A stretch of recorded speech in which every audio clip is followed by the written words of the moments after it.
पीड़ा न हो जाए, उसको कहीं अप्रियता न हो जाए, ऐसी बात मन में आई और सहज रूप से वो वस्तु छूट गई। तो साधन करने से, किसी को कहने से न हो, सिर्फ प्रभु से प्रेम करो।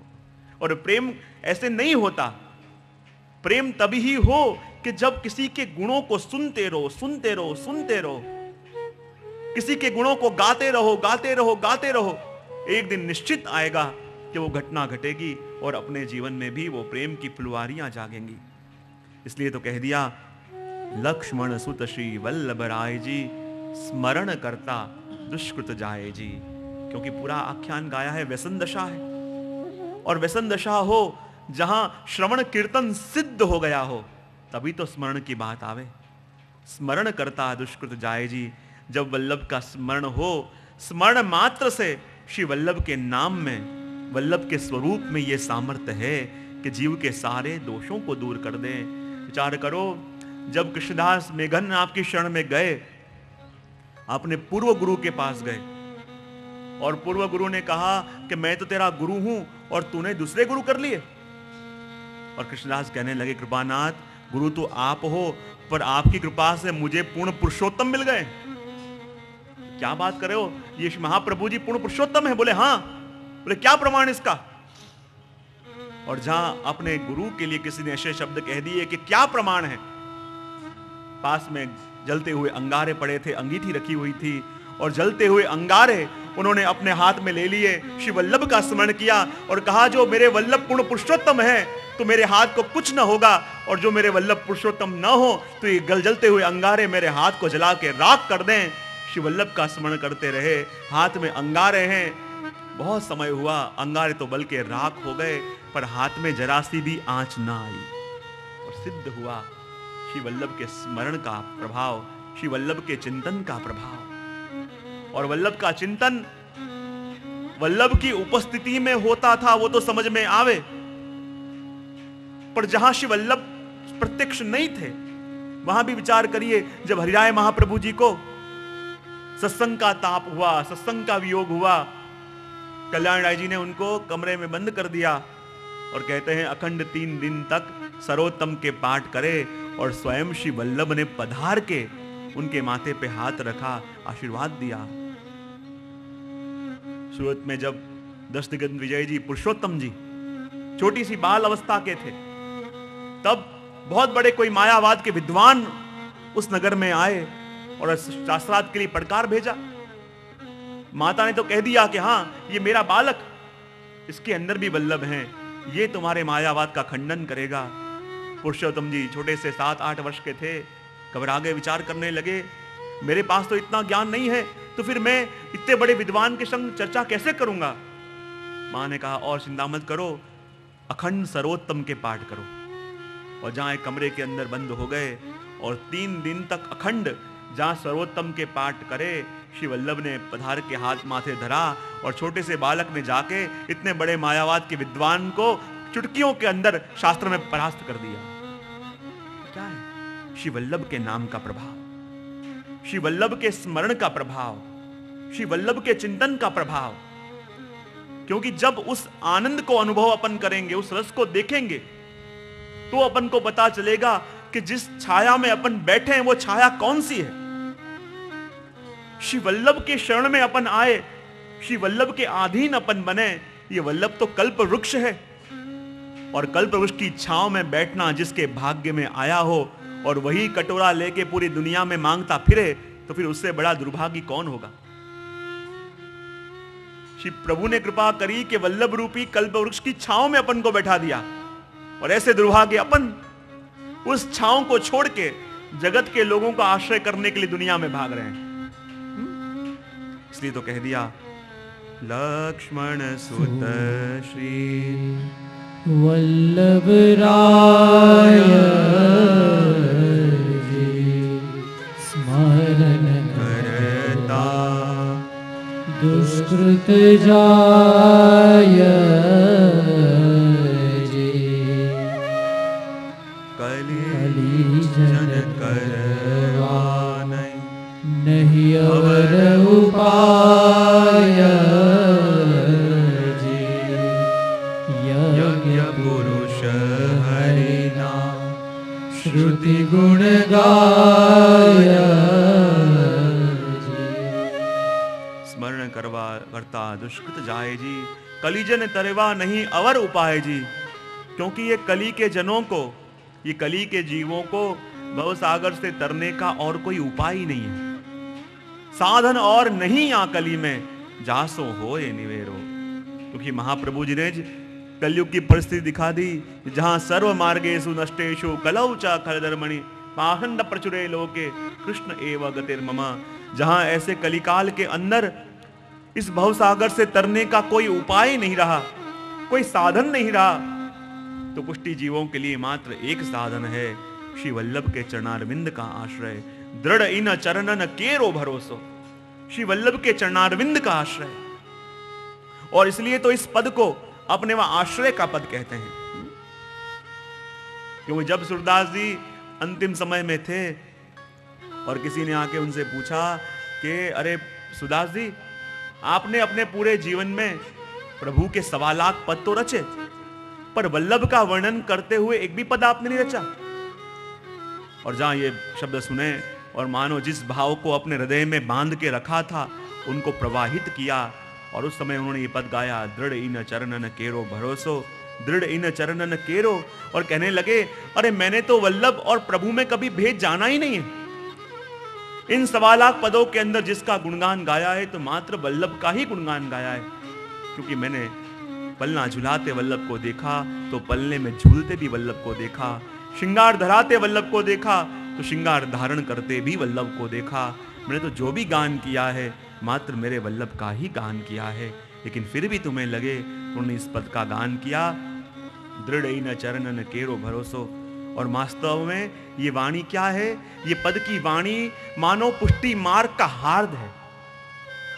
ये पद क्या है? मानो पुष्टि मार्ग का वैष्णव का वेद है, जिसके अंदर पूरा सार आ गया। क्योंकि 4 पंक्तियां हैं ना, 4 कड़ियां हैं, और 4 कड़ी के माध्यम से बता रहे हैं कि वैष्णव का धर्म, अर्थ, काम, मोक्ष चारों पुरुषार्थ सिद्ध करने का सामर्थ्य इस पद में है। चारों युग हैं, चारों युग में वैष्णव का उद्धारक कोई है तो वो यही कीर्तन है। कहा चारों वर्ण हैं, चारों वर्ण के वैष्णव का कोई उद्धारक है तो यही पद है। 4 वेद हैं, 4 वेद तुल्य ये पद अपने वैष्णव का धन है। और इसलिए तो प्रथम पंक्ति के अंदर कितने अक्षर हैं? आश्रय का पत्र बोलते हैं ना मन। प्रथम पंक्ति के अंदर कितने अक्षर हैं? तो पंखो फेरो दो, गिन लो। हाँ, कौन कौन से? दृढ़, ईन, चर, नन, केरो, भरोसो। कितने अक्षर हुए? 13 हो गए। और जब प्रथम पंक्ति का गान आप करो, प्रथम पंक्ति के अंदर 13 अक्षर, और जब ये 13 अक्षरों का गान हो तो अष्टाक्षर और पंचाक्षर ये दोनों का फल प्राप्त हो। अष्टाक्षर यानी श्री कृष्ण शरणम मम, और पंचाक्षर जो अपन आपस में बोलते हैं 5 और 8 मिला के कितने होते हैं? हाँ, 13। प्रथम पंक्ति का गान करो तो ये 13 मंत्रों का, ये अष्टाक्षर और पंचाक्षर दोनों का फल प्राप्त हो। और कहा पूरे वर्ष की लीला यानी 12 महीने की लीला और 13वां अधिक महीने की सेवा का फल भी जीव को प्राप्त हो। और बाद में कहते हैं दूसरे पंक्ति के अंदर कितने अक्षर हैं? गिन लो।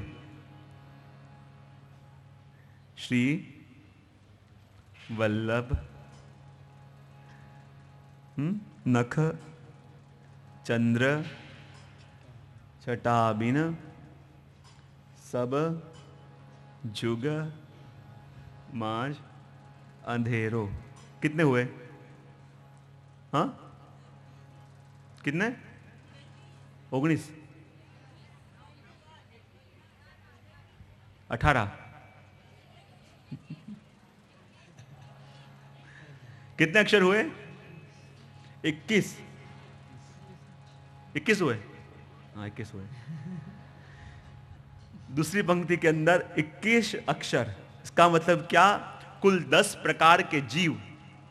और जब ये पंक्ति गाते गाते दूसरी पंक्ति अपन गावें तो मुख्य 10 प्रकार के जीवों का एकादश इंद्रिय के द्वारा प्रभु के स्वरूप में निरोध सिद्ध हो जाए।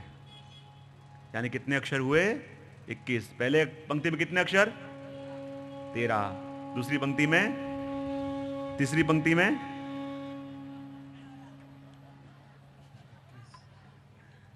कौन कौन से? साधन और गाया तो बहुत बार है, आज गोखो घड़िया बोलिए ना गुजरात सुनवा। साधन और नहीं या कली में जासू होता नीवेरो। कितने अक्षर हुए? 50 क्या? 18। 21 कौन बोले? 18 कितने? 18। और 18 अक्षर का ये तीसरा चरण अपन बोले तो भागवत के अंदर कुल 18,000 श्लोक, 18 पुराण, भगवत गीता के 18 अध्याय, ये सभी के पाठ का फल मिल जावे तीसरी पंक्ति बोलने से। क्योंकि कितने हैं अक्षर हैं? 18। और 18,000 भागवत के श्लोक, 18 पुराण, गीता के 18 अध्याय, ये समग्र पाठन का फल ये एक तीसरी पंक्ति बोलने से मिल जाए। अब चौथी पंक्ति के अंदर कितने अक्षर? सबने गिन के रखा है ना? कितने अक्षर हैं? कितना? 12। कितने अक्षर हैं? 19। और जब ये चौथी पंक्ति बोलो तो उसके अंदर 19 अक्षर हैं। और जब ये 19वीं अक्षर की चौथी पंक्ति बोलो तो इतने स्वरूपों के अंदर अपना आश्रय दृढ़ हो जाता है। गिनना: श्री महाप्रभु जी, गोपीनाथ जी, पुरुषोत्तम जी, श्री गुसाई जी, सात लाल जी, श्रीनाथ जी और सात स्वरूप। कितने हुए?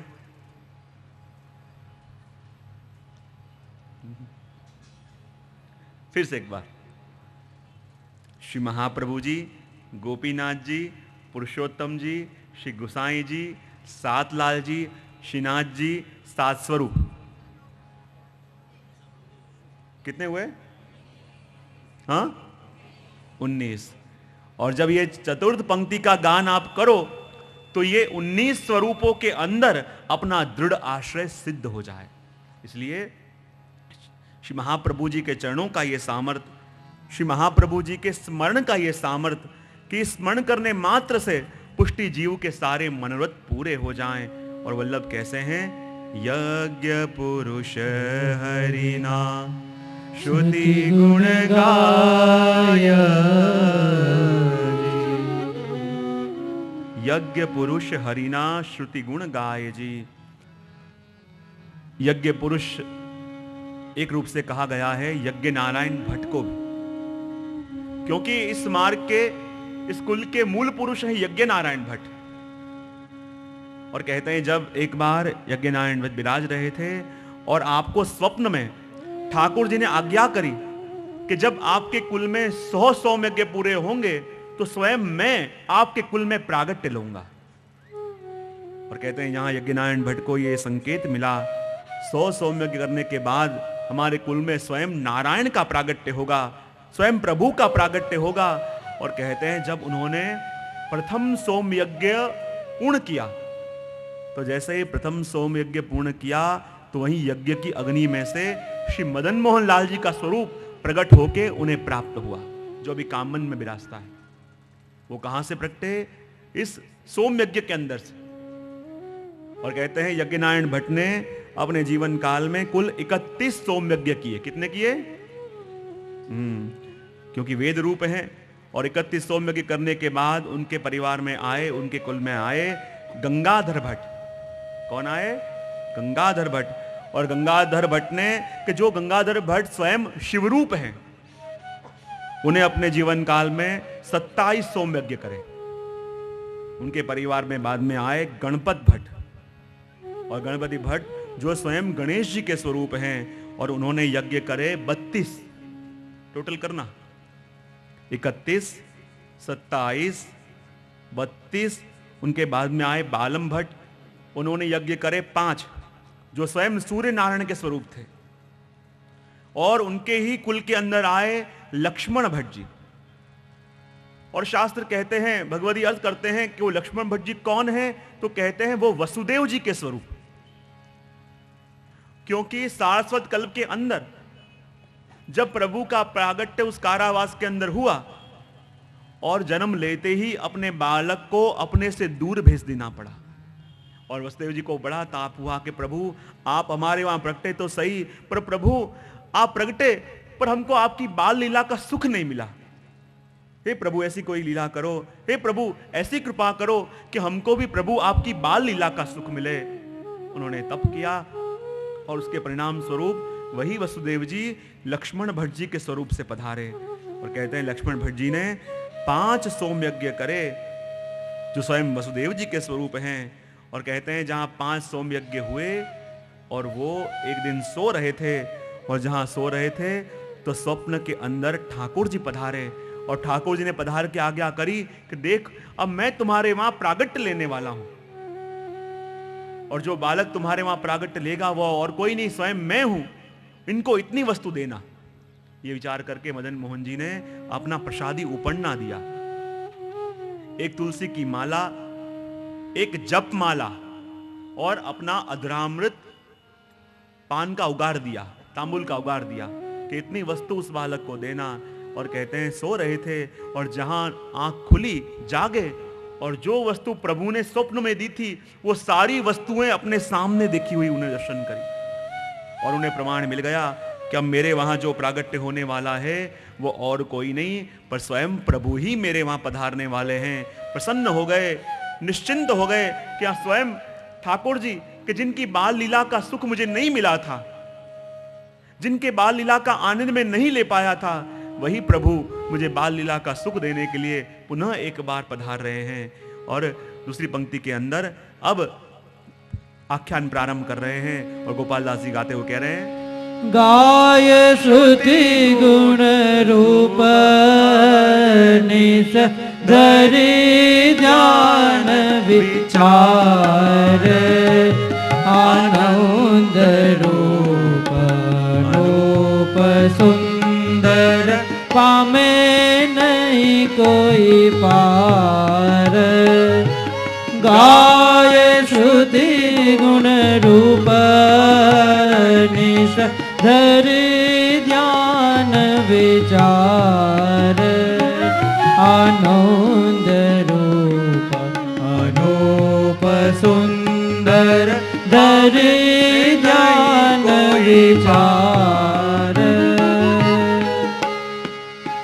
गाय श्रुति गुण रूप अहरनिश धरि ध्यान विचार, आनंद रूप अनूप सुंदर पामे नहीं कोई पार। दूसरे आख्यान का प्रारंभ किया और कह रहे हैं गाय श्रुति गुण रूप अहरनिश। ये वेद की ऋचाएं जो नित्य प्रभु का गुणगान गाती रहती हैं, वो प्रभु कौन है? धरि ध्यान विचार, आनंद रूप अनूप सुंदर पामे नहीं कोई पार। पहली पंक्ति के अंदर आगे गान किया प्रभु के सुंदर गुणों का, लेकिन यहां चिंतन किया गाय श्रुति गुण रूप अहरनिश। पहले रूप गुण कहा और अब गुण रूप कहा। क्यों? क्योंकि ये मार्ग तो स्वरूप आशक्ति का है। और वही बताते हुए कहा, जीवनेश जी भी आज्ञा करते हैं कि जैसे कस्तूरी हो, और कस्तूरी देखें तो उसके लाभ अनेक, उसके फायदे अनेक, पर स्वरूप उत्तम नहीं होता, मिट्टी जैसा होता है। तो किसी के अंदर गुण है तो स्वरूप नहीं है, किसी में स्वरूप है तो गुण नहीं है। पर श्री वल्लभ का स्वरूप कैसा है कि जिसे सर्वोत्तम कहा जाता है। और सर्वोत्तम कौन? कि जो सर्व में उत्तम, सर्वदा उत्तम और सर्वत्र उत्तम। सर्वोत्तम किसे कहा जाए? कि जो सर्व में उत्तम है, सर्वदा उत्तम है और सर्वत्र उत्तम है। अभी बोलिए श्री कृष्ण कन्हैया लाल। लाल की बोलिए श्री वल्लभाधीश की जय। श्री वल्लभ के स्मरण करते हुए कहा कि वल्लभ का स्वरूप कैसा कि जो सर्वत्र उत्तम है। कई लोग ऐसे होते हैं जो सर्वत्र उत्तम होते हैं, हर एक कार्य में होशियार, हर एक कार्य में होशियार, सर्वत्र उत्तम होते हैं पर सर्वदा नहीं होते। उनका एक समय होता है, उस समय तक चले, समय पूरा होने के बाद उन्हें कोई पूछे नहीं। तो सर्वत्र उत्तम भी जो हो, सर्वदा उत्तम भी हो। सर्वत्र उत्तम, सर्वदा उत्तम और सर्व में उत्तम, ये तीन वस्तु जिसके अंदर हो उसे ही सर्वोत्तम कहा जाता है। और श्री महाप्रभु जी कैसे हैं कि जो सर्व में उत्तम है, सर्वदा उत्तम है और सर्वत्र उत्तम है। आपके गुण भी ऐसे सुंदर और आपका स्वरूप भी ऐसा सुंदर। और इसलिए तो आपके एक सेवक हुए जिनका नाम सुंदरदास।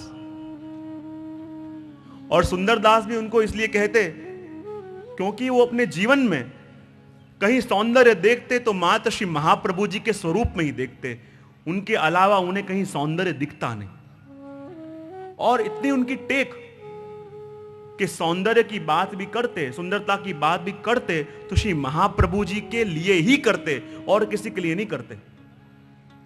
ऐसी टेक वाले वैष्णव एक बार कहीं मनोरथ में गए, वैष्णव के वहां प्रसाद ले रहे थे और वैष्णव ने पातल धरी और जहां प्रसाद ले रहे थे बाद में पूछा, अरे सुंदरदास ये प्रसाद कैसा है?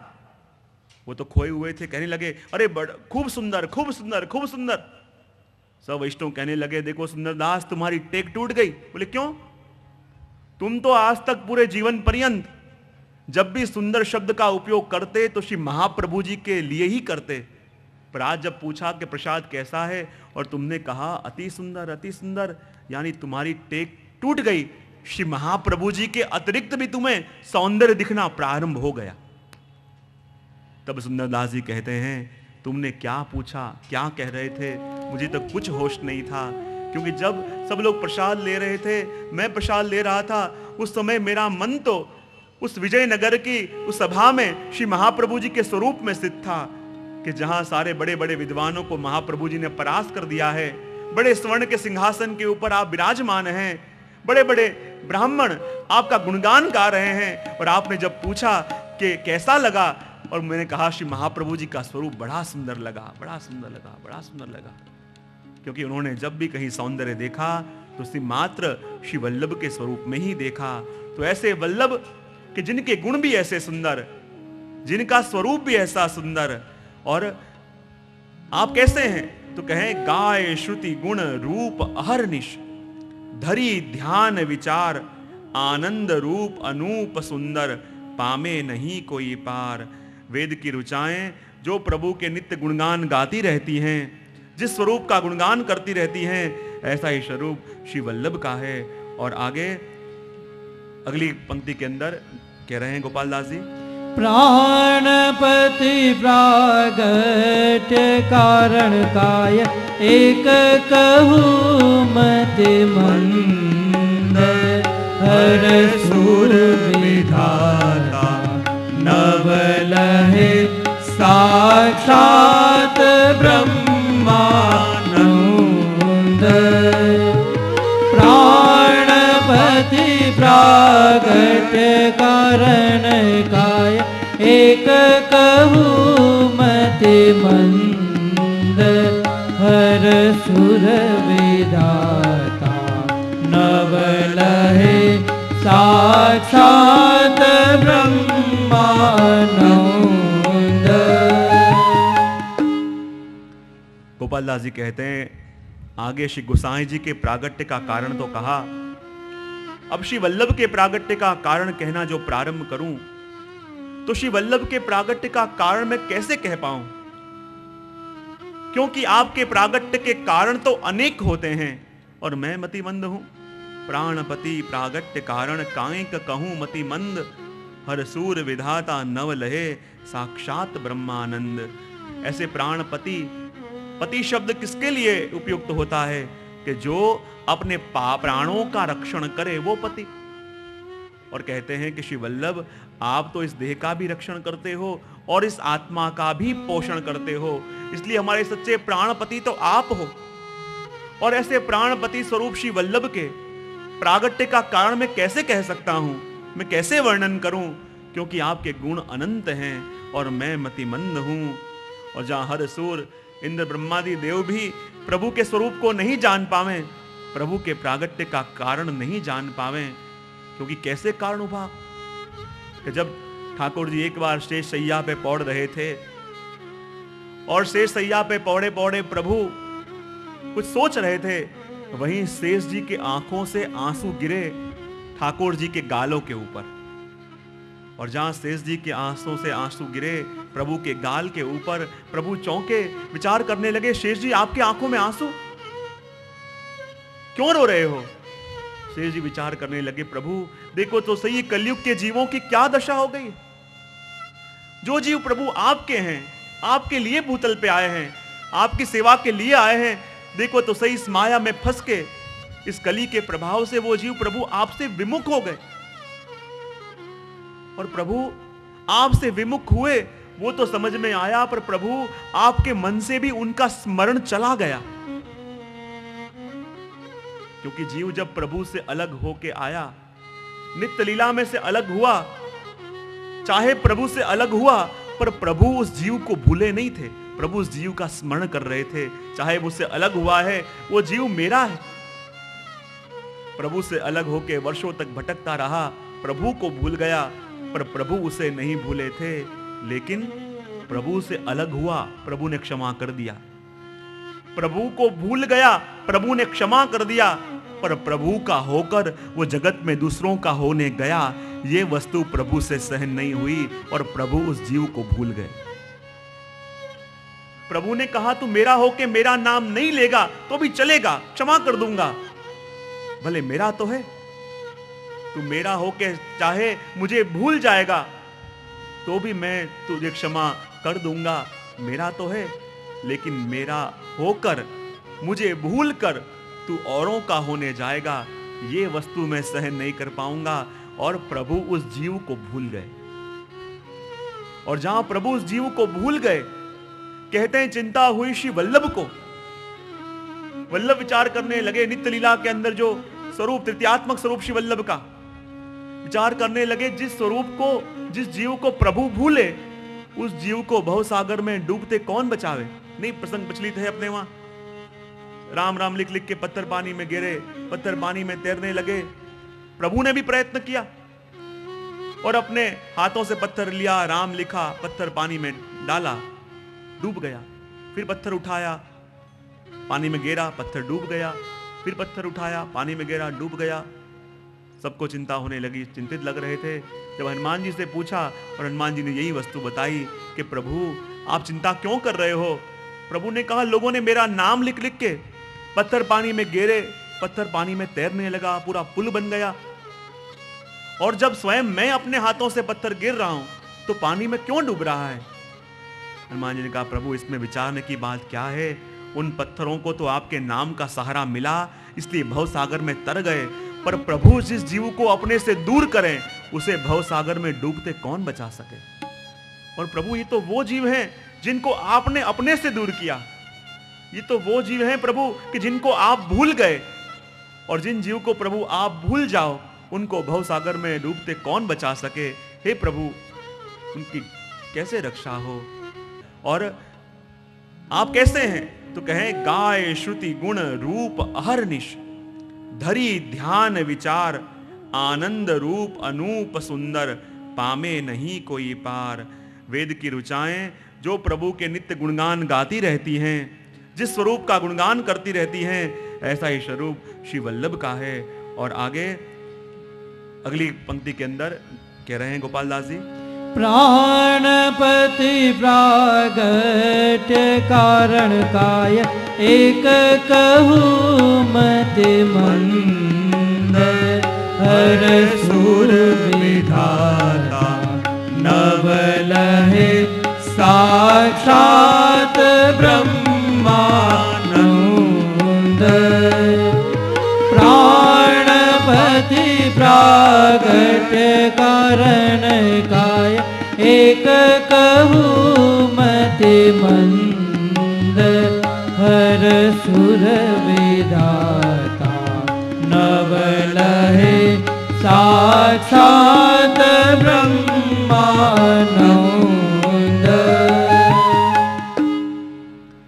गोपाल दास जी कहते हैं, आगे श्री गोसाई जी के प्रागट्य का कारण तो कहा, अब श्री वल्लभ के प्रागट्य का कारण कहना जो प्रारंभ करूं, तो श्री वल्लभ के प्रागट्य का कारण मैं कैसे कह पाऊं?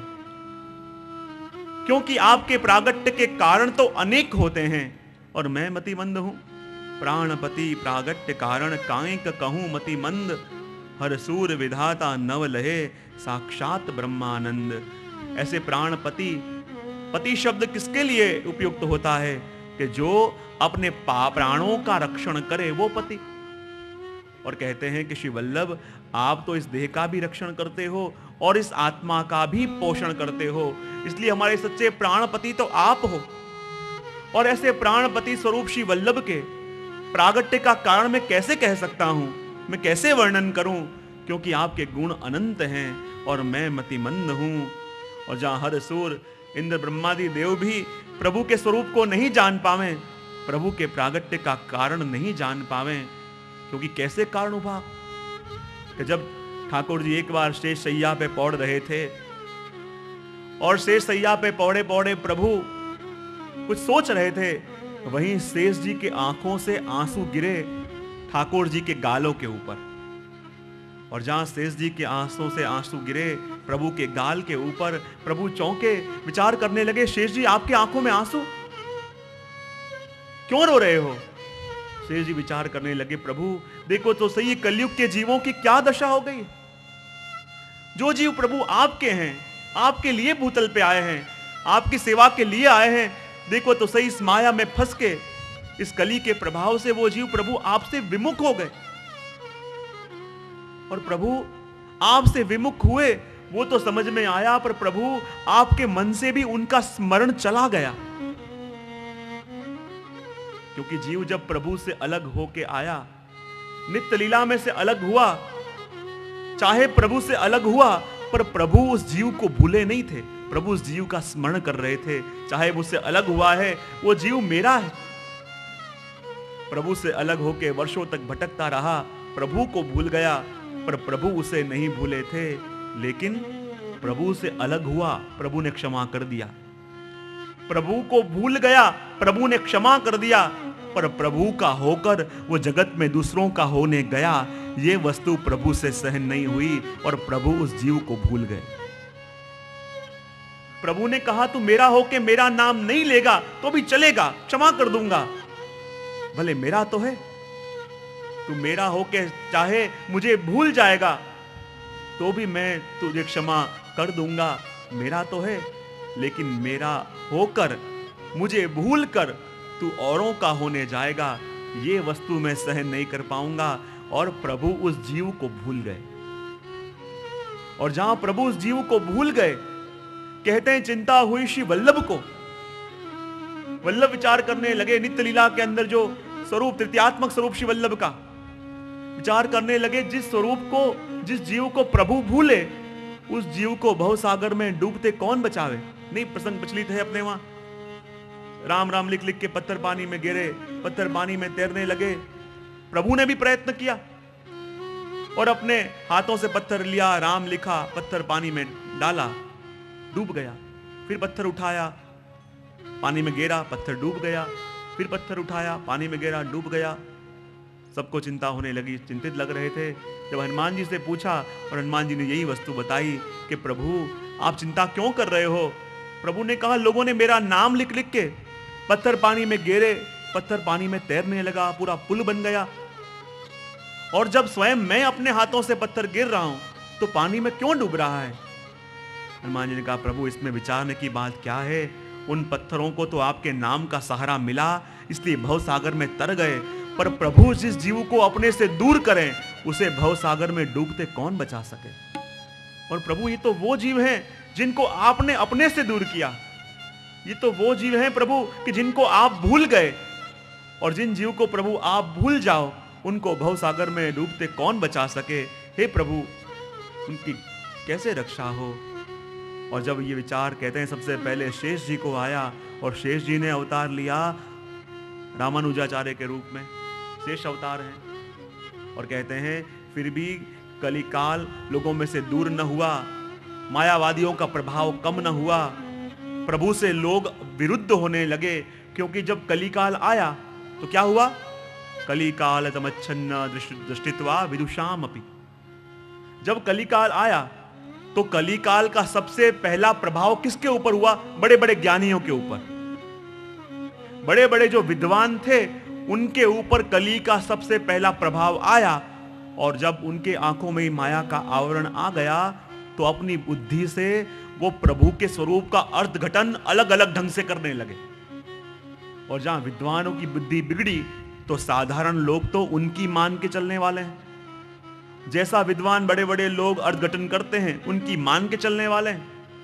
और जहां विद्वानों की बुद्धि ही कलिकाल में ग्रसित हो गई, साधारण लोग तो डूबने वाले ही हैं। और जब ऐसी दशा हो गई तब प्रभु ने विचार किया, अब मेरे मूल स्वरूप को यदि मुझे किसी को बताना है, यदि मुझे अपने मूल स्वरूप को प्रकट करना है, तो मेरे मूल स्वरूप को मेरे अलावा और कोई नहीं जानता। और मेरे मूल स्वरूप को प्रकट करना है तो प्रकट करने के लिए मुझे स्वयं ही आना पड़ेगा। और ये विचार करके श्री वल्लभ के स्वरूप में प्रभु इस भूतल पर पधारे।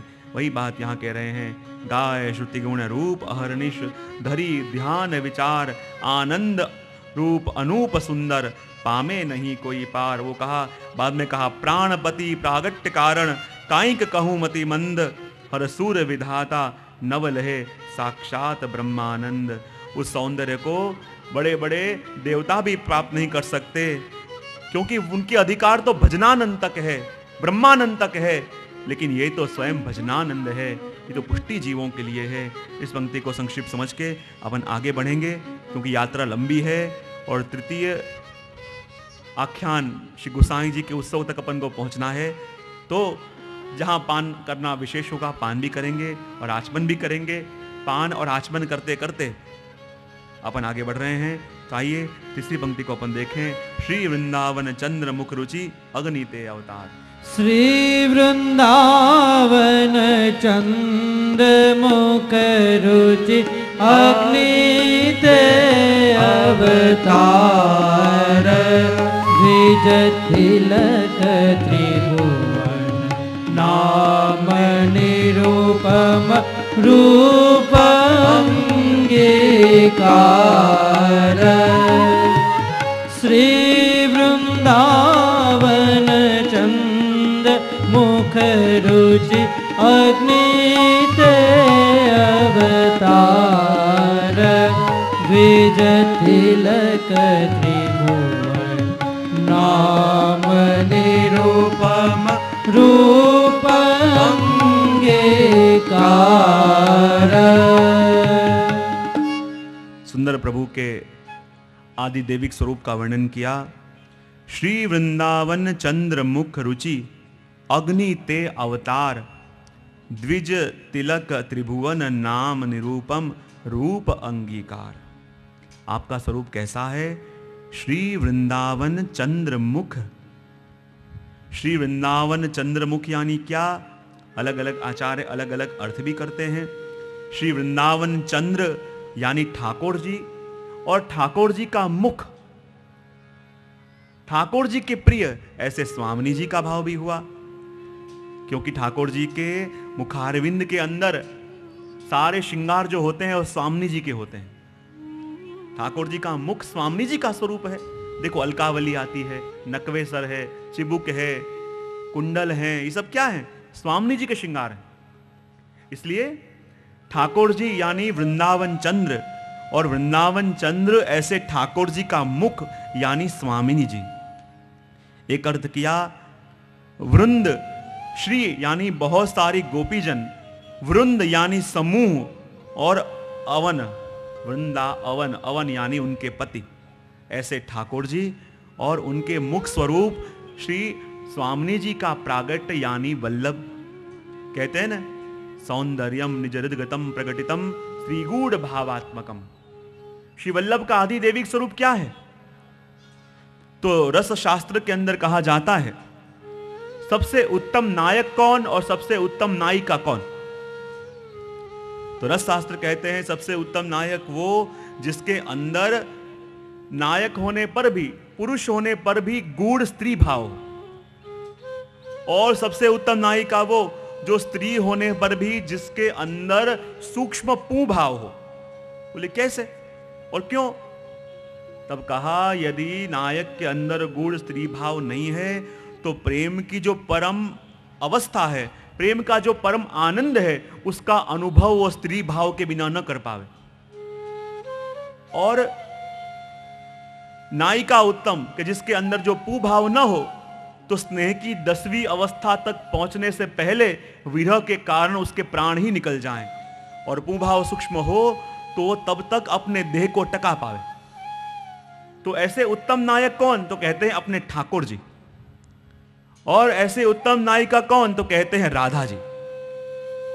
ठाकुर जी कैसे हैं कि जिनके अंदर गूढ़ स्त्री भाव यानी राधा जी का भावात्मक स्वरूप विराजता है, और राधा जी का भावात्मक स्वरूप प्रभु के अंदर विराजता है, और राधा जी के हृदय में ठाकुर जी का भावात्मक स्वरूप विराजता है। और कहते हैं जब ठाकुर जी और राधा जी दोनों मिलते हैं तो पहले से ही पूभाव है, सामने ठाकुर जी हैं, इसलिए राधा जी अपने हृदय का पूभाव बाहर प्रकट करें और ठाकुर जी अपने हृदय में रहा स्त्री भाव बाहर प्रकट करें, और वो राधा जी के हृदय का रहा पूभाव, स्वामिनी जी के हृदय का पूभाव और ठाकुर जी के हृदय का स्त्री भाव, दोनों स्वरूप का जब समन्वय हुआ और ठाकुर जी ने अपने मुखारविंद का प्रवेश अंदर करवाया, और ये तृतीयात्मक स्वरूप जो प्रकट हुआ कि जिसने प्रभु की पूरी लीला का दर्शन किया, यही स्वरूप श्री महाप्रभु जी का। और वही बात यहां पे करी, श्री वृंदावन चंद्र मुख रुचि अग्नि ते अवतार। आपका एक स्वरूप अग्नि का भी, क्यों? क्योंकि कुल 56 प्रकार के अग्नि हैं, उसमें से वैश्वानर नाम का अग्नि प्रभु के मुखारविंद का अग्नि है, और उसी के स्वरूप श्री वल्लभ हैं, द्विज कुल के तिलक हैं, और त्रिभुवन नाम निरूपम रूप अंगीकार। और देवी जीवों के ऊपर कृपा करने के लिए, देवी जीवों को अपने सन्मुख करने के लिए आपका प्रागट्य हुआ। इस पंक्ति को भी सूक्ष्म अपन समझ के आगे चतुर्थ और पंचम पंक्ति की ओर जाते हैं।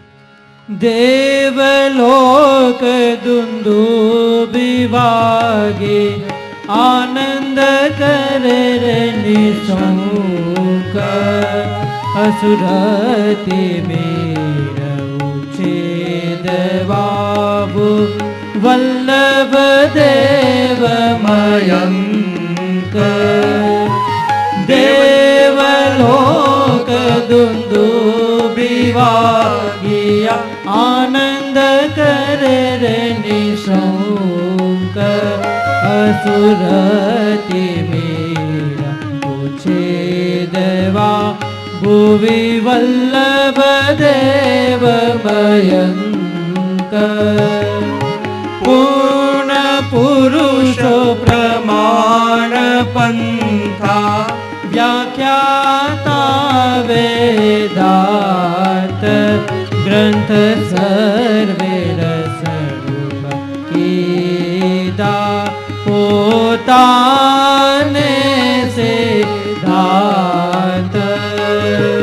पूर्ण पुरुष प्रमाण पंथा व्याख्याता वेदांत, ग्रंथ सर्वे रस रूप गीता पोताने सिद्धांत। और जहां महाप्रभु जी के प्रागट्य लेने का समय आया, महाप्रभु जी के भूतल पे अवतरण होने का समय आया, कहने लगे देवलोकों में अपने आप दुंदुभियां बजने लगी, देवलोकों के अंदर अपने आप दुंदुभियां बजने लगी। वागिया करे रे निशंक, असुर तिमिर उच्छेद वा भुवि वल्लभ देव मयंक। क्योंकि आसुरी भाव रूपी, मायावाद रूपी जो अंधकार पूरे विश्व में व्यापा हुआ था, मानो उस अंधकार को दूर करने के लिए चंद्रमा के स्वरूप से श्री वल्लभ का भूतल पे पदार्पण हो रहा है। इसलिए श्री वल्लभ का जय जयकार अपन करेंगे। बोलिए श्री वल्लभाधीश की जय, श्री वल्लभाधीश की जय, श्री वल्लभाधीश की जय। देवलोके दुंदुबी वागिया आनंद करे रे निशंक, असुर तिमिर उच्छेद वा भुवि वल्लभ देव मयंक। आसुरी भाव रूपी मायावाद रूपी अंधकार को दूर करने के लिए श्री वल्लभ रूपी चंद्रमा का उदय हुआ और आपने प्रागट्य लेके मायावाद रूपी अंधकार को दूर किया। कहते हैं ये चंद्रमा कैसा है? आपका एक स्वरूप सूर्य समान भी है, क्योंकि भक्ति मार्गाब्ज मार्तंड है, और आपका एक स्वरूप चंद्रमा समान भी है, जो शीतलता भी दे और अंधकार को दूर भी करे। ऐसे श्री वल्लभ हैं। तो आइए अपन एक पद के द्वारा श्री वल्लभ का प्रागट्य हो रहा है, तो वल्लभ के प्रागट्य की बधाई एक गावें, ऐसी बंसी बाजी, और बाद में अपन आगे बढ़ेंगे। ऐसी बंसी बाजे, ऐसी बंसी, ऐसी बंसी बाजी बन घन में व्याप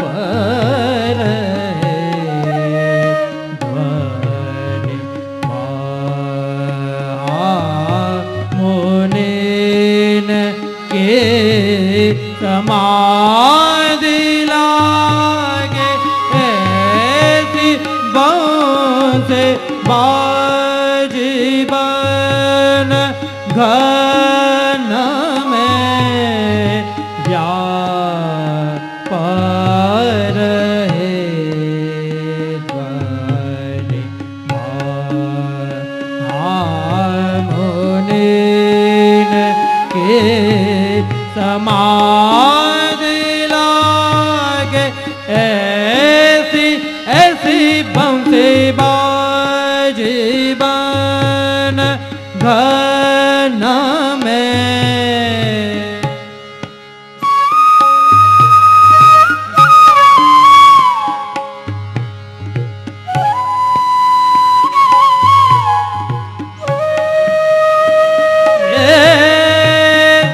भयो ब्रह्मनाद उठत अलाद तात घोष रत्न वृंद भय तप त्यागी। ऐसी बंसी बाजी घन में व्याप रहे। ध्वनि मुनीन के समाधि लागे। ऐसी बंसी बाजी बना।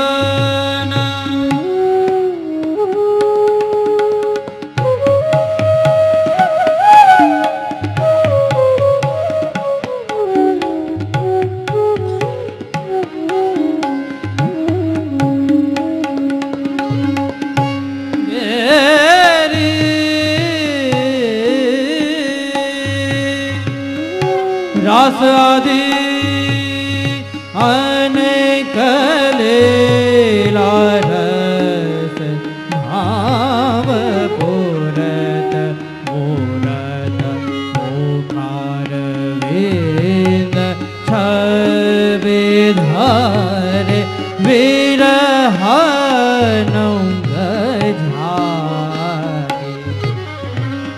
झब वेणु नाद द्वार,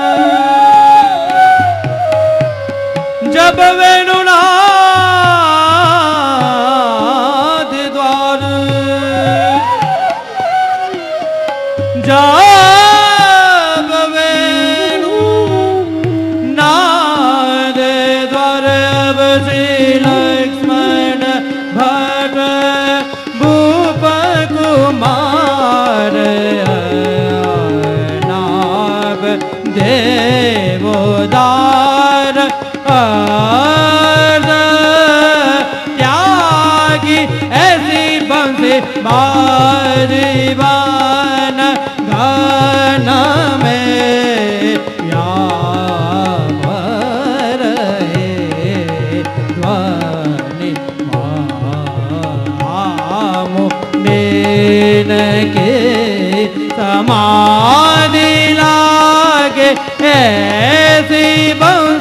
समाधि लागे, ऐसी बंसी समाधि लागे, ऐसी ऐसी बंसी बाजीवन गान में। बोलिए श्री वल्लभाधीश की जय।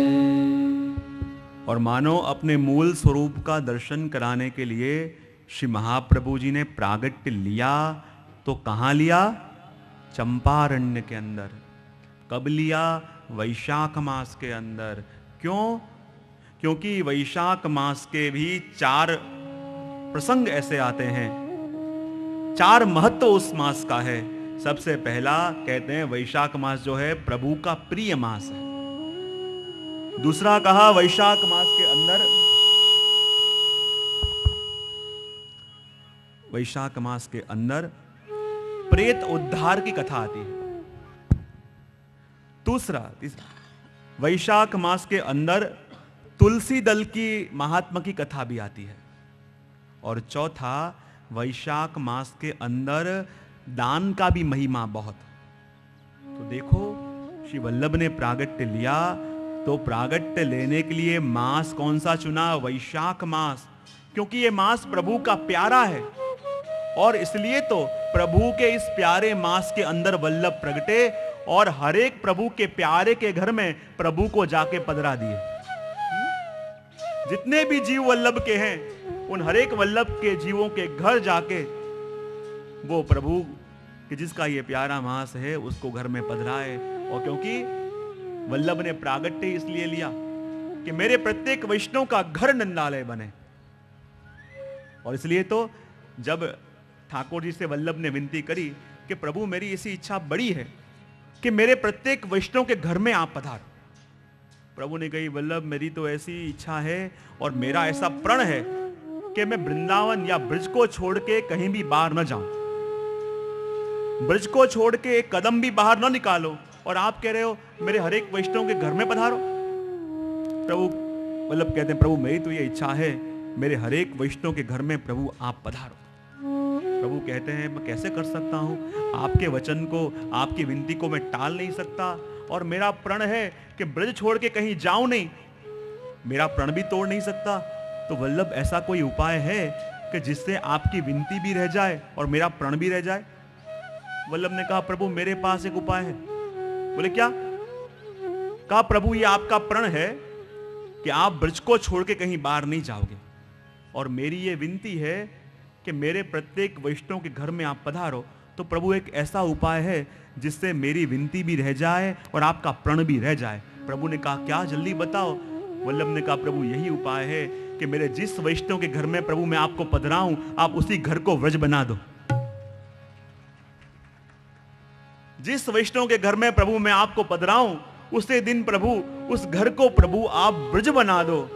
और वास्तव में मानना, जिस दिन अपने घर में ठाकुर जी पधारे, जिस दिन से अपने ठाकुर जी अपने घर में पधारे और अपन घर में रह रहे हैं, अपन घर में रहने का नहीं व्रजवास का सुख ले रहे हैं। जिस दिन अपने ठाकुर जी अपने घर पधारे, उस दिन से आप अहमदाबादी मिट के व्रजवासी हो गए। व्रजवासी हो, व्रज का सुख ले रहे हो, व्रज का आनंद ले रहे हो, क्योंकि ठाकुर जी व्रज के बिना पधारते नहीं। और श्री वल्लभ ने ऐसी कृपा करी कि ठाकुर जी को आपके घर पधराया, और अपना प्रण रखने के लिए ठाकुर जी ने आपके घर को ही ब्रज बना दिया। और जब ब्रज के अंदर रहते हो तो यही भावना करो, घर में ठाकुर जी विराजते हैं तो यही भावना करो कि कोई भी सेवा कर रहे हो, मानो मैं ब्रज की सेवा कर रहा हूं। सोहनी की सेवा करो, बुहारी की सेवा करो, तो घर में ये विचार मत करो ये सब बुहारी का काम, साफ सफाई का काम मुझे करना पड़ता है। अरे आपके घर में ठाकुर जी पधारे, ठाकुर जी विराजे, क्या ठाकुर जी एक जगह बैठ सकते हैं? छोटे से बालक को कहो कि एक जगह बैठे रहो, बैठे रहेगा? वो तो घूमने भी जाएगा, दौड़ने भी जाएगा। हाँ, आप पीछे पीछे जाओगे, सेवा के रूम में से निकल के आपके पीछे पीछे भागते भागते आएंगे। रसोई में जाओगे, रसोई में आएंगे, तमारा माटे ऊंधियू, मारा माटे मिश्री। हाँ? मुझे 12 महीना मिश्री और तुम इतना आनंद कर रहे हो। ठाकुर जी देखने भी आते हैं। क्योंकि बालक जैसे एक जगह बैठा रह नहीं सकता, वैसे ही आप भी ये मत सोचना कि आपका जो सेवा का रूम है, ठाकुर जी 24 घंटे वहीं बैठे रहते हैं, आपके पूरे घर में घूमते हैं। क्या क्या कर रहे हो पूरा दिन, कहां कहां जा रहे हो, ठाकुर जी के पास सारे हिसाब हैं, ठाकुर जी को सारी खबर है, क्योंकि ठाकुर जी एक जगह बैठ नहीं सकते। और कई बार मैं कहता भी हूं कि ठाकुर जी अपने घर में पधारे तब तो कैसे थे, जानितम परमम तत्वम यशोदोत्संग लालितम। जब ठाकुर जी पधारे छोटे से पालना में झूलते बालक थे, पर अपने ठाकुर जी अभी पालना में पहुंच रहे हैं कि उनने भी घर में चलना प्रारंभ कर दिया है। थोड़ा बालक बड़ा हो घुटनों से चले, उससे बड़ा हो पैरों से चले, तो अपने प्रभु अब कौन सी दशा में है, अभी भी पालने में पड़ रहे हैं या घुटनों से चलने लगे, अब पैरों से चलने लगे, पता कैसे चले।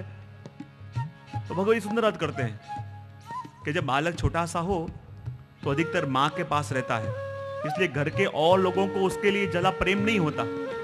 पर जैसे धीरे धीरे घुटनों से चलना प्रारंभ करे, और आप कहीं बैठे बैठे टीवी देख रहे हो और अचानक घुटनों से चलते चलते आपके पास आवे, तो अचानक आपको बड़ा प्रेम उमड़ता है, आप उसे गोदी में उठा लोगे, पुचकारने लगोगे।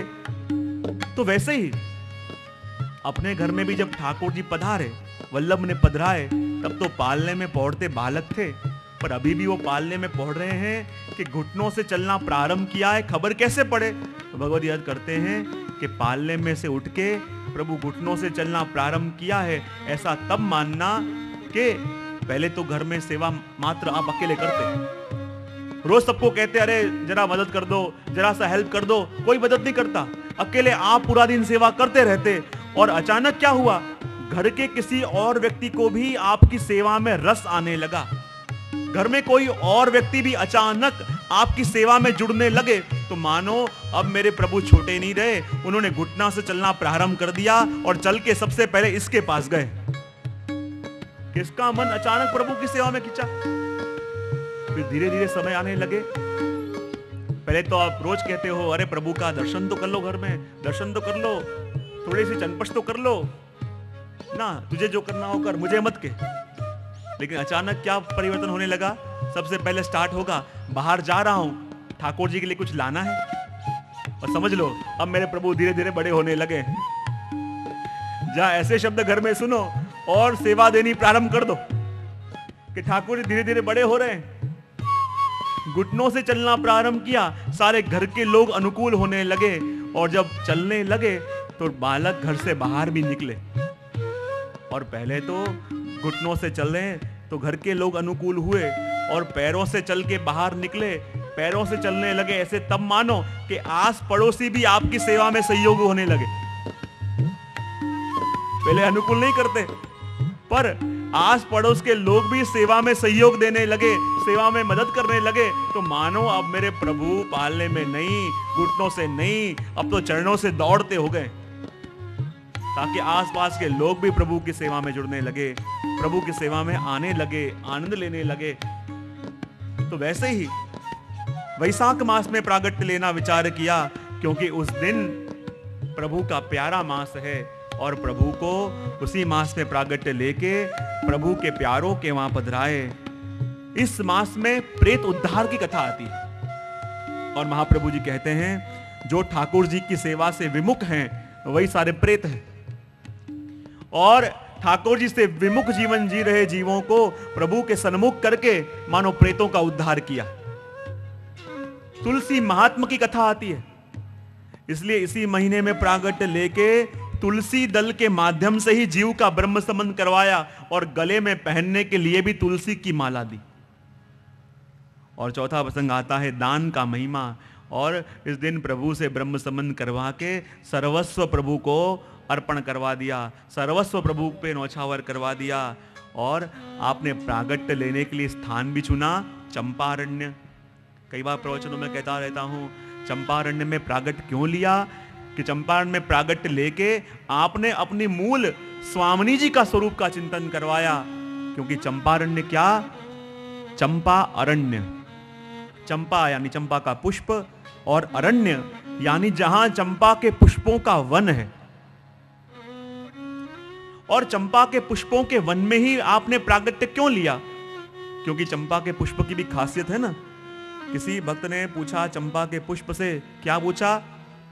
चंपा तुझ में 3 गुण, चंपा तुझ में 3 गुण, रूप रंग और वास, पर एक अवगुण ऐसो तुझ में, भ्रमर न आवे पास। हे चंपा के पुष्प, तेरे पास ये 3 गुण हैं। सुंदर स्वरूप भी है, सुंदर रंग भी है, सुंदर सुगंध भी है, पर पुष्प सबसे उत्तम पुष्प तब कहा जाए कि जब उसके ऊपर भ्रमर आता हो। जैसे कोई बाग में जाओ, कोई आम के वाटिका में जाओ और माली से कहो इन आम के पेड़ों में से सबसे मीठा फल कौन सा, तो वही फल लेके आएगा जिसके ऊपर शुक ने चोंच लगाई हो। जिस फल के ऊपर शुक ने चोंच मारी हो, मानो वो सबसे मीठा फल। और माली से पूछो कि बगीचा में सबसे सुंदर पुष्प कौन सा, तो वही पुष्प बताएगा जिसके ऊपर सबसे अधिक भ्रमर मंडराते हैं।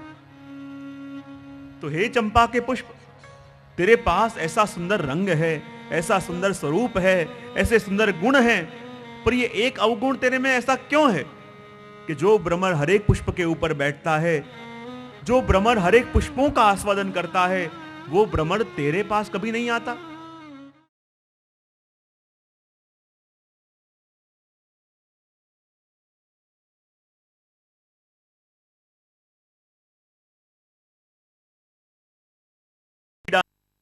तब दूसरे कवि ने उत्तर दिया कि जो भ्रमर हर एक पुष्पों के पास जाता है, पर चंपा के पास नहीं जाता, क्योंकि उसका भी एक कारण है। बोले क्या?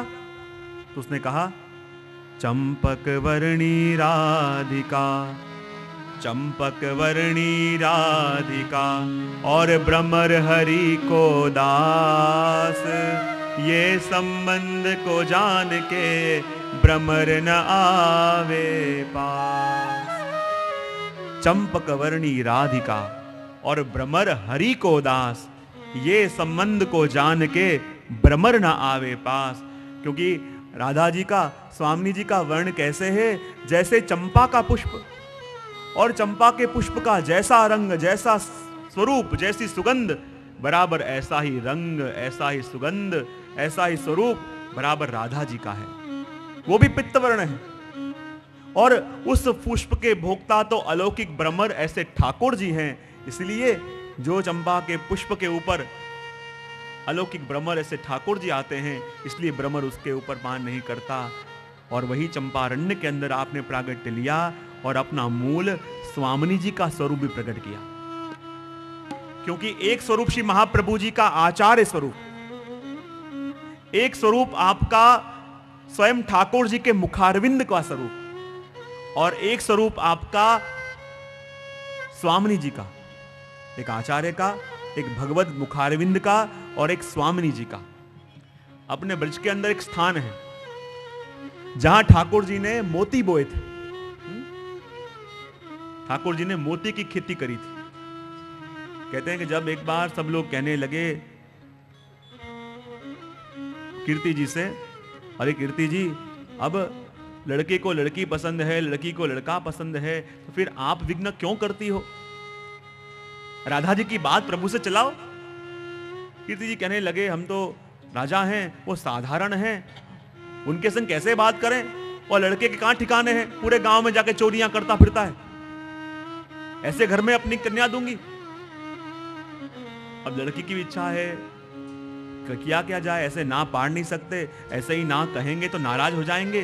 कोई युक्ति करो, ऐसी युक्ति करो कि वो स्वयं अपन को ना कह दे, ताकि लड़की को भी समझाना नहीं पड़े और अपनी जगत में बुराई भी ना हो। बोले क्या किया जाए? तो कीर्ति जी ने कहला दिया यशोदा मैया से कि हम लोग राधा जी का रिश्ता लेके आपके वहां आ रहे हैं। और यहां तो तैयारियां होने लगी, प्रभु प्रसन्न हो गए, नए नए वस्त्र पहन के, क्या सब ससुराल वाले आने वाले हैं। यहाँ यशोदा जी, नंद जी सब प्रसन्न हो गए कि आज वृषभान जी, कीर्ति जी आ रहे हैं। और जहां कीर्ति जी, वृषभान जी सब आए, चाहते थे कि कैसे भी करके यशोदा जी ना पाड़ दे, कैसे करें कि रिश्ता न हो पावे।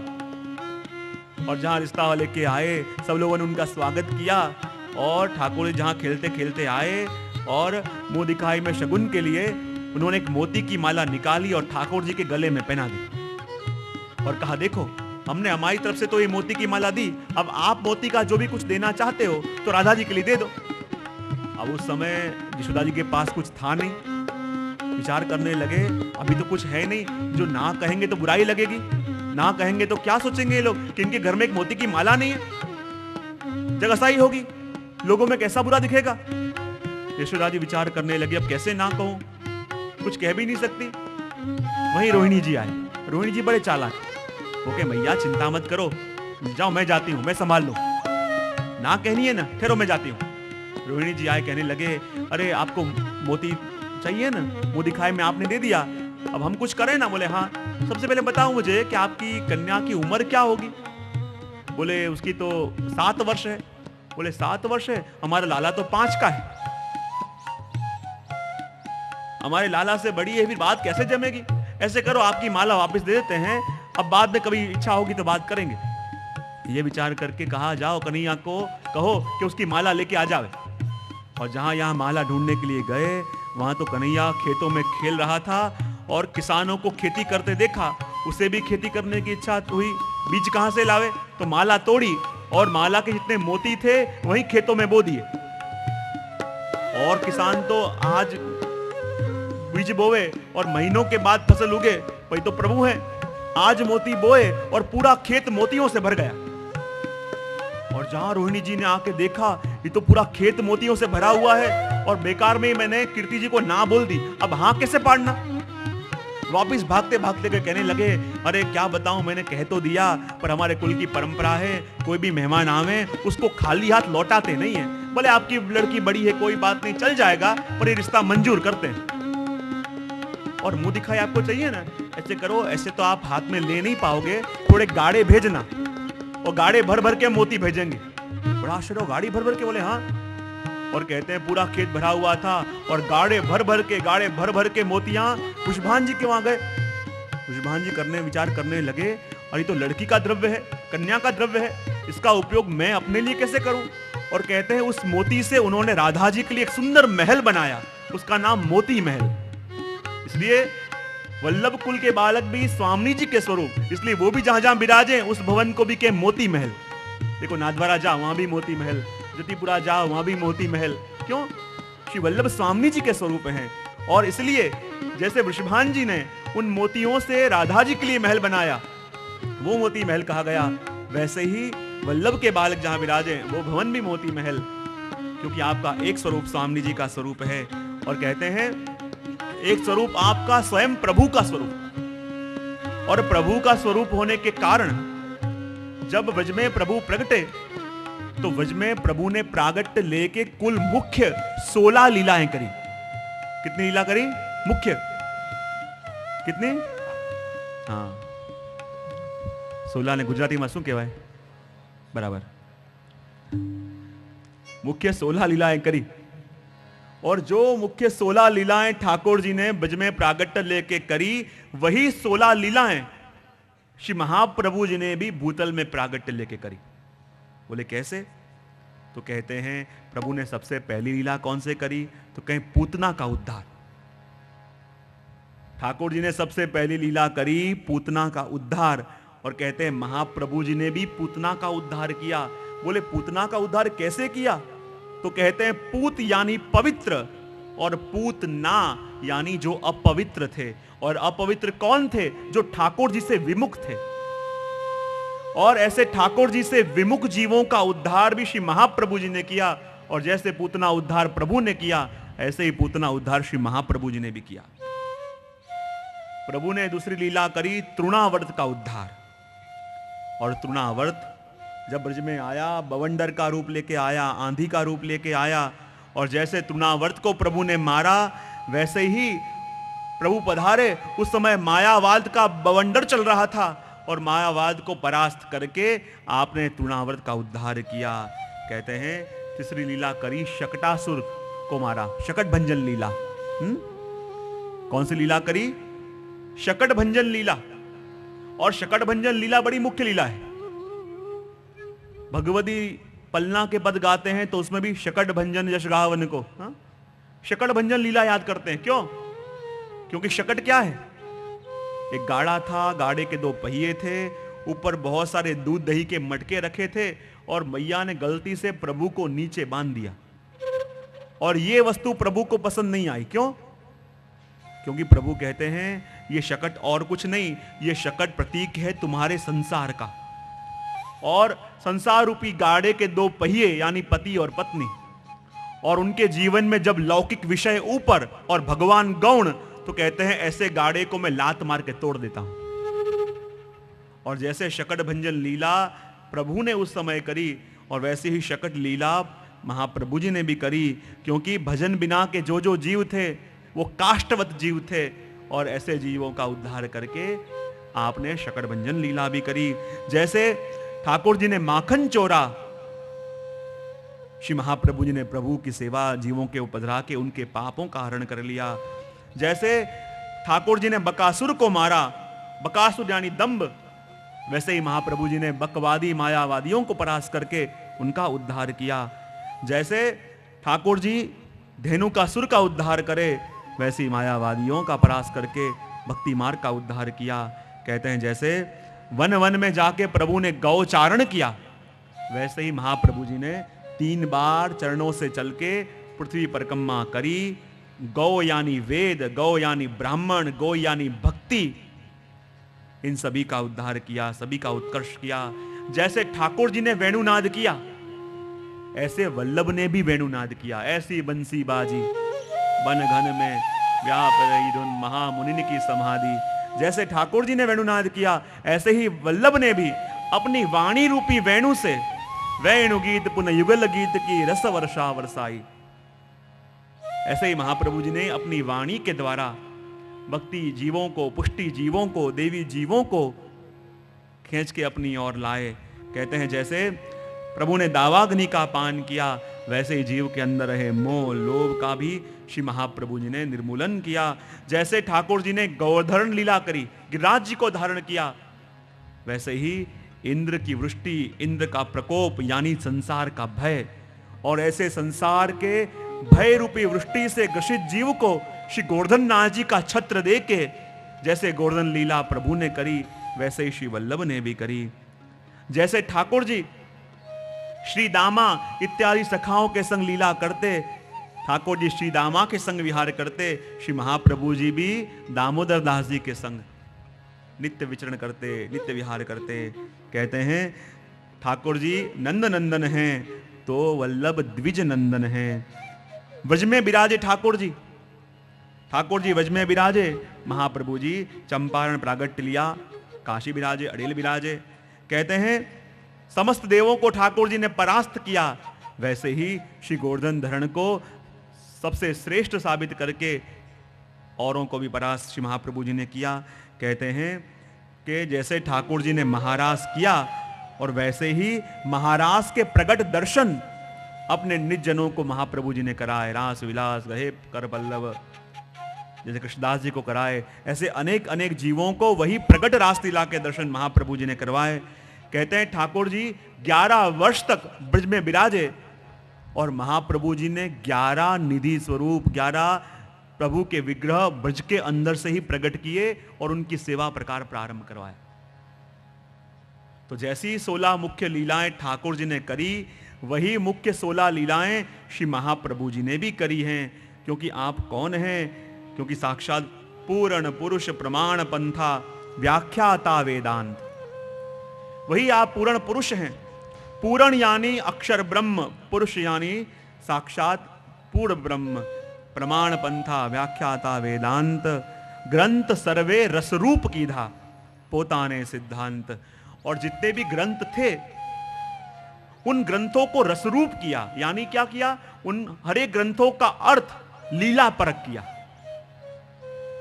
पहले कई ग्रंथ जीवों को शुष्क लगते, वो आनंद नहीं दे पाते, उन ग्रंथों में शुष्कता लगती, लेकिन हरे ग्रंथों का अर्थ, हरे ग्रंथों की टीका आपने ऐसी भगवत लीला परक करी। और देखो महाप्रभु जी के जितने भी ग्रंथ हैं ना, हरे ग्रंथ के अर्थ लीला परक होते हैं। षोडश ग्रंथ में जितने भी ग्रंथ हैं, सर्वमार्गेषु नष्टेषु कलौ च खलधर्मणि, अपन को लगे तो लौकिक बात हो रही है, पर इसके अंदर अलौकिक और आदि देविक अर्थ भी है।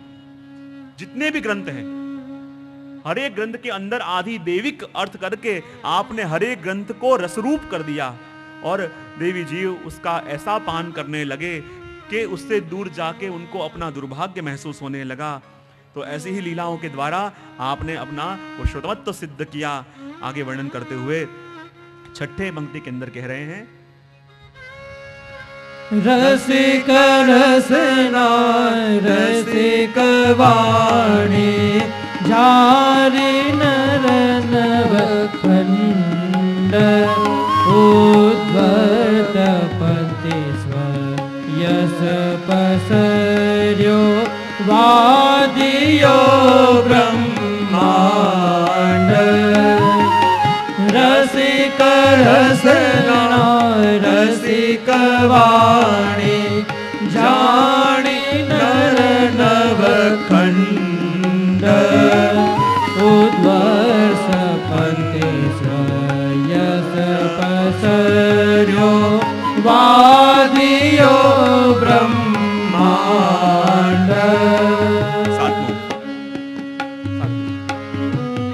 एक ब्रह्मांडे जेनो यश न मायो तेना हुआ कोटि अनंत तो ये त्याग की वादियो जय बस्यो मुख धीमंत एक ब्रह्मांडे जेनो यसन मायो तेनो हुआ कोटि अनंत तो ये त्याग की वादियो जय बस्यो मुख धीमंत। छठी पंक्ति के अंदर कहा, रसिक रसना रसिक वाणी जानी नर नवखंड ऊर्ध्व पंथे सुजस प्रसर्यो वादियो ब्रह्मांड। कहते हैं श्री महाप्रभु जी, ग्रंथ सर्वे रस रूप कीधा, वो तो कहा आपके प्रकरण ग्रंथों के लिए, लेकिन आपके सुबोधनी जी और भाष्य का जो वर्णन आपने किया, उसका कहां कहां असर हुआ, उसका प्रभाव क्या हुआ, उसका वर्णन इस पंक्ति के अंदर किया कि रसिक रसना रसिक वाणी जानी नर नवखंड ऊर्ध्व पंथे सुजस प्रसर्यो वादियो ब्रह्मांड। और वो वाणी ऐसी वेद तुल्य थी कि उसका प्रभाव, उसका यश पूरे ब्रह्मांड के अंदर व्याप्त हो गया। और श्री महाप्रभु जी की वाणी कैसी है, रसिक रसना रसिक वाणी।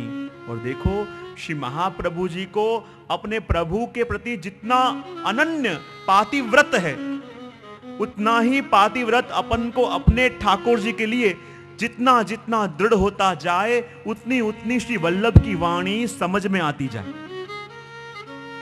क्योंकि वल्लभ की वाणी के भी तीन स्वरूप हैं, आदि भौतिक, आध्यात्मिक, आदि देविक। आपकी दृढ़ निष्ठा अपने ठाकुर जी के प्रति जितनी दृढ़ होती जाए, जितनी अनन्यता आती जाए, उतनी उतनी श्री वल्लभ की वाणी अपने समझ में आती जाए।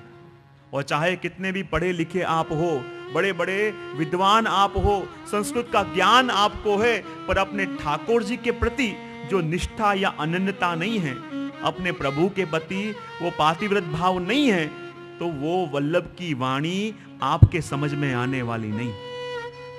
बड़े बड़े विद्वान आते हैं और ग्रंथ का उच्चारण करने को हो कितनी अशुद्धियां करते हैं। और सौराष्ट्र में जाओ, ऐसे ऐसे किसान वैष्णव होते हैं जिनको लिखना भी नहीं आता अपना नाम, और ये ग्रंथों का उच्चार ऐसा शुद्ध करेंगे, ऐसा स्पष्ट करेंगे, तो अपन को लगे ये वस्तु ज्ञान से नहीं, ये कृपा से होती है। और ये अपने साधन से नहीं, जितना अपने प्रभु के प्रति पातिव्रत अपने मन में बढ़ेगा, जितना अपने प्रभु के प्रति अनन्यता निष्ठा अपने मन में बढ़ेगी, उतनी उतनी वल्लभ की वाणी समझ में आवे। जो समझ में वल्लभ की वाणी न आवे तो मानो अभी भी भटक रहा हूं, अभी भी कहीं अटका नहीं हूं, अभी भी ठाकुर जी के प्रति जो अनन्यता होनी चाहिए वैसी अनन्यता मेरे मन में नहीं है। इसलिए वल्लभ की वाणी समझ में नहीं आती। और जब वाणी समझ में आने लगे, समझो अब मेरे अंदर वो दृढ़ता आई कि श्री वल्लभ की आदि देविक वस्तु मैं अपने हृदय में आत्मसात करने लगा। रसिक रसना रसिक वाणी जानी नर नवखंड ऊर्ध्व पंथे सुजस प्रसर्यो वादियो ब्रह्मांड।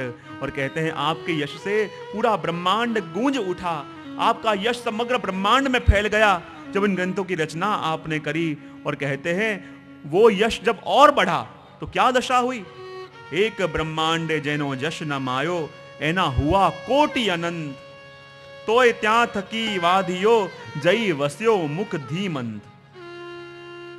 कहते हैं श्री महाप्रभु जी का यश जब पृथ्वी लोक से उड़ता उड़ता उन ब्रह्मांडों के ओर गया, और कहते हैं आपका यश जब एक ब्रह्मांड में नहीं समाया, क्या कह रहे हैं, एक ब्रह्मांड जन यस न मायो तेना हुआ कोटि अनंत।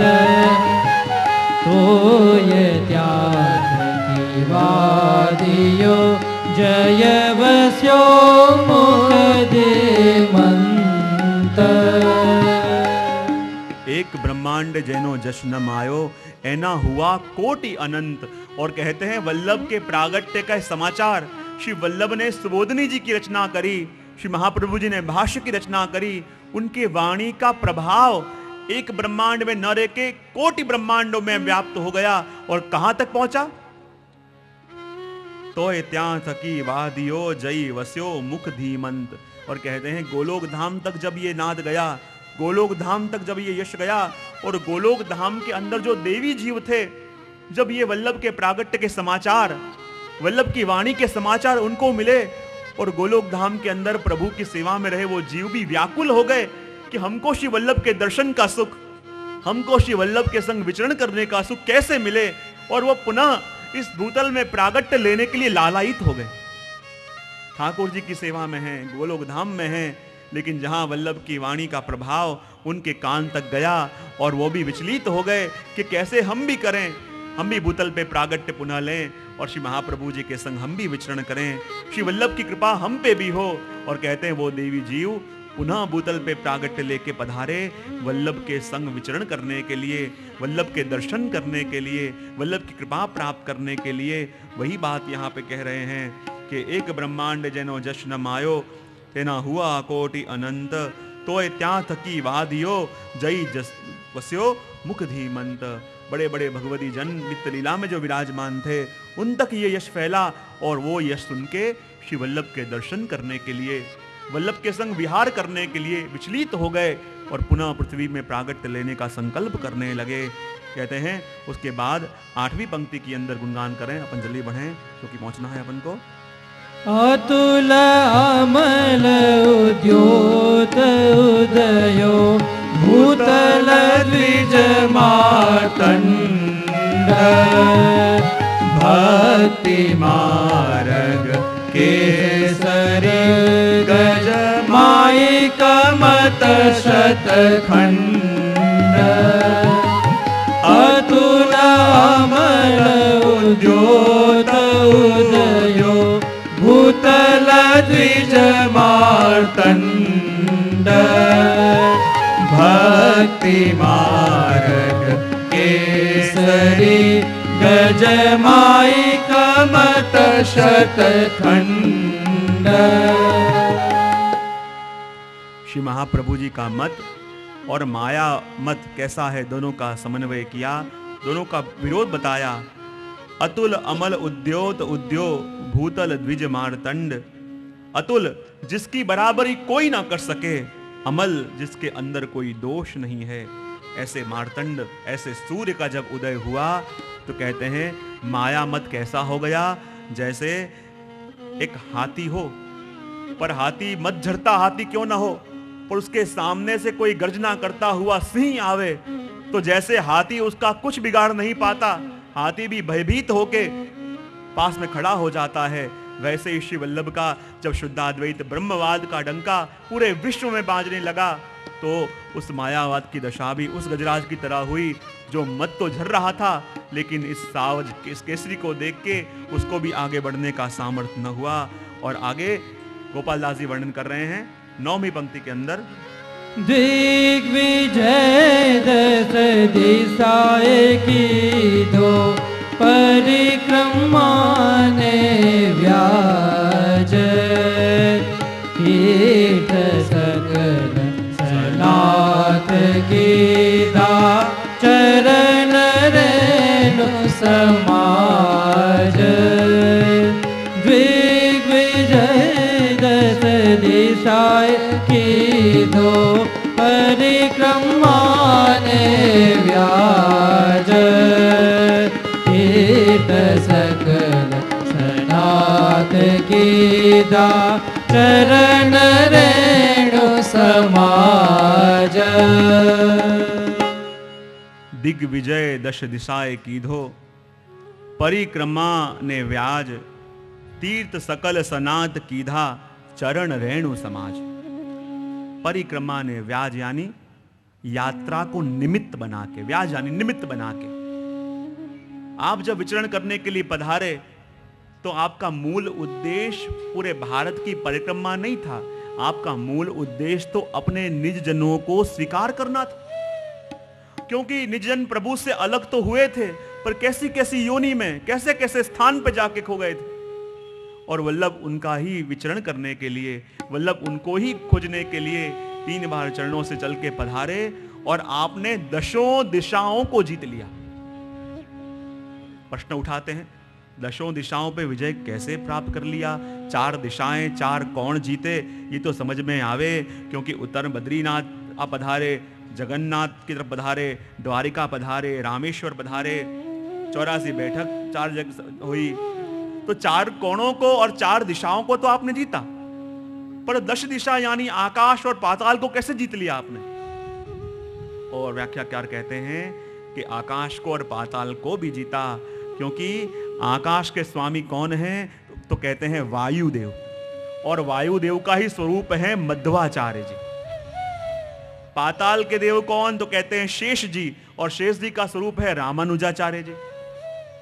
और कहते हैं उस समय मध्वों का और रामानुजों का भी कड़ा प्रभाव था, और उनके संग शास्त्रार्थ करके उनको भी परास्त किया, यानी वायु पे भी विजय और शेष पे भी विजय, यानी 10 दिशाओं की विजय आपने प्राप्त करी। और कहते हैं दिग्विजय 10 दिशाएं कीधो परिक्रमा ने व्याज, तीर्थ सकल सनाथ कीधा चरण रेणु समाज। और कहते हैं जितने भी तीर्थों पे आप पधारे और वो तीर्थ साकार रूप लेके आपके सामने प्रकट हुए, और जहां साकार रूप लेके आपके आगे प्रकट हुए और वल्लभ के चरण उस भूमि में पड़े।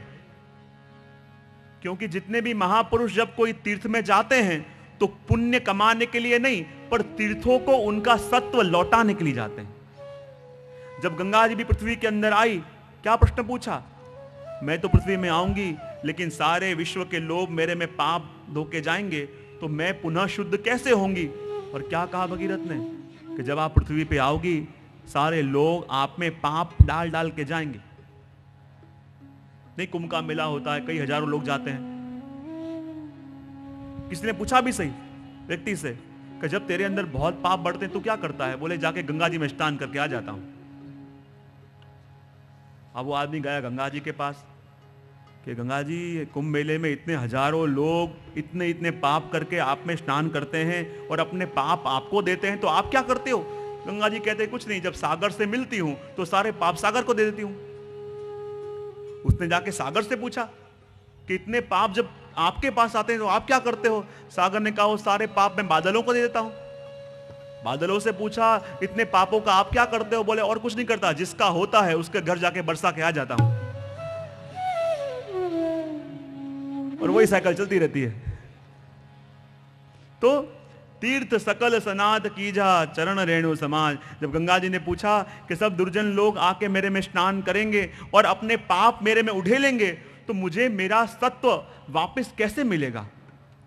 तो भगीरथ ने कहा जब दोषी आके, पापी आके आप में स्नान करेंगे तो अपने पाप आप में देंगे, लेकिन जब महापुरुषों के चरण आपके पास पड़ेंगे तो उन महापुरुषों के चरणों की रज के सत्व से आपको अपना आदि दैविक स्वरूप वापस मिलेगा। तो जब जब भी महापुरुष तीर्थों में पधारें तब पुण्य कमाने के लिए नहीं, पर तीर्थों को उनका सत्व देने के लिए पधारते हैं।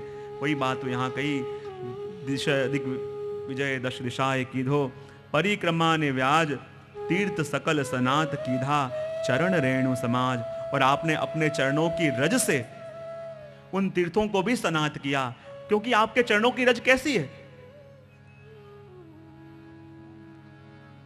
श्री गोस्वामी जी प्रभु चरण कहते हैं कि जिस चरण की रज के अंदर ये सामर्थ्य है कि हमारे जन्मों जन्मों के पापों की श्रृंखला को भी जो काट दे, हमारे जन्मों जन्मों की चिंताओं को जो काट दे, ऐसी रज अपने श्री वल्लभ के चरणों की रज है।